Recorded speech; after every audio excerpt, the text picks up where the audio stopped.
देश में सस्ते घरों की बिक्री बढ़ सके, इसके लिए सरकार के थिंक टैंक नीति आयोग ने सरकार को सुझाव दिया है।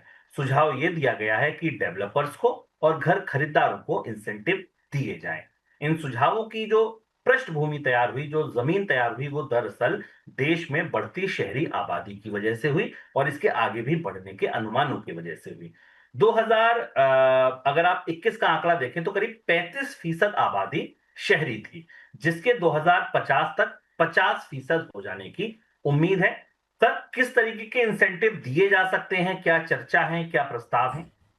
यह महत्वपूर्ण खबर है और इस पर आप निगाह रखिएगा, क्योंकि बजट में इस मामले में कुछ होगा। सरकार कई मामलों में कई जरूरी वास्तविकताएं स्वीकार करती दिख रही है। कम से कम नीति आयोग ने तो ये स्वीकार किया है कि भारत का हाउसिंग मार्केट वैसा नहीं हुआ जैसा होना चाहिए था। भारत के हाउसिंग मार्केट में बड़े 1 करोड़ 1.5 करोड़ के मकान बिके और जो एफोर्डेबल हाउसेस थे उनकी मांग कम हो गई और उनके बिना आप बाजार में ना तो लोगों को मकान दे सकते हैं ना डिमांड जनरेट कर सकते हैं। जो हमें कल जीडीपी के आंकड़े भी दिखाई दिए, उनमें भी इस बात का संकेत दिखाई दिया।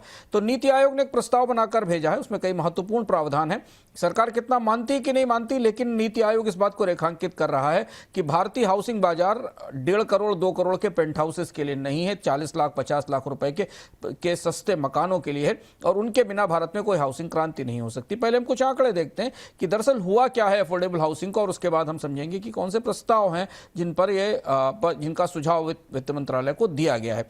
भारत के सारे शहरों में जो ताजे आंकड़े हमारे पास उपलब्ध हैं, जिसमें 50 से 60 लाख रुपए तक के मकानों को अफोर्डेबल हाउसिंग के दायरे में जाना जाता है। उसमें 1 करोड़ से नीचे के भी मकान हैं, पर औसतन 50 लाख रुपए तक के मकान को माना जाता है। इन 2022 में इनकी टोटल सप्लाई 3.1 लाख यूनिट थी। 2024 में ये घट के करीब 2 लाख यूनिट रह गई, 36% की गिरावट आई और 2024 में ही अकेले करीब 30% की तेज गिरावट हमें दिखाई दी। ज्यादातर बिल्डर्स ने अफोर्डेबल हाउसेस लॉन्च करने बंद कर दिए, परियोजनाएं बंद कर दी और उनकी जगह जहां अफोर्डेबल हाउस बनने थे उन्हीं शहरों में, उन्हीं स्थानों पर बड़े महंगे 1 करोड़ के घर बनने लगे। और सेल्स और लॉन्च के ट्रेंड भी हमें ये बता रहे हैं कि अफोर्डेबल हाउसिंग के सेल्स पिछले 1 साल में भारत में नहीं बढ़े। नीति आयोग ने 4-5 महत्वपूर्ण बातें कही हैं और इन सबका असर शेयर बाजार में आपके निवेश पर होगा, बैंकों पर होगा, इसलिए समझना जरूरी है। एक तो नीति आयोग ने कहा है कि जो 100% प्रॉफिट एग्जम्पशन है सेक्शन 80 IBA के स्टाइल में ये दिया जाना चाहिए।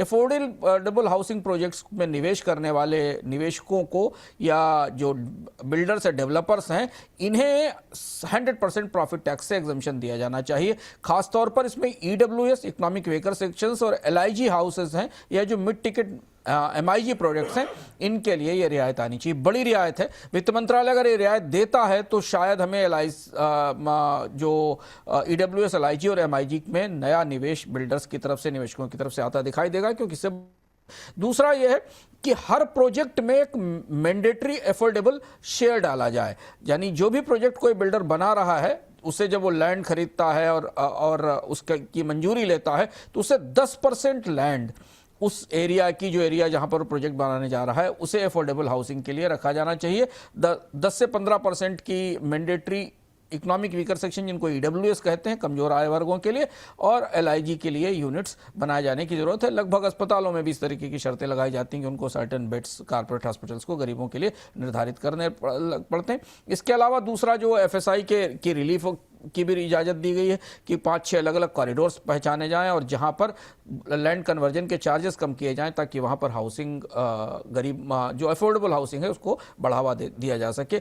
रीट्स को भी बढ़ावा देने की बात है। रीट्स को लेकर भी इस बार बजट में कुछ महत्वपूर्ण घोषणाएं हो सकती हैं, क्योंकि पिछले साल 2 बड़े चेंजेस रीट्स में सेबी की तरफ से किए गए हैं। और इसके अलावा कुछ टेनेंसी को लेकर, किराए को लेकर और रेंटल रिफॉर्म्स की भी सुझाव दिया गया, जिसमें कि नीति आयोग ने कहा है कि भारत में एक मॉडल टेनेंसी एक्ट को बनाकर राज्यों के जो कानून हैं उनको उससे अलाइन किया जाना चाहिए। तो हाउसिंग इस बार के बजट का बड़ा महत्वपूर्ण फोकस एरिया हो सकता है।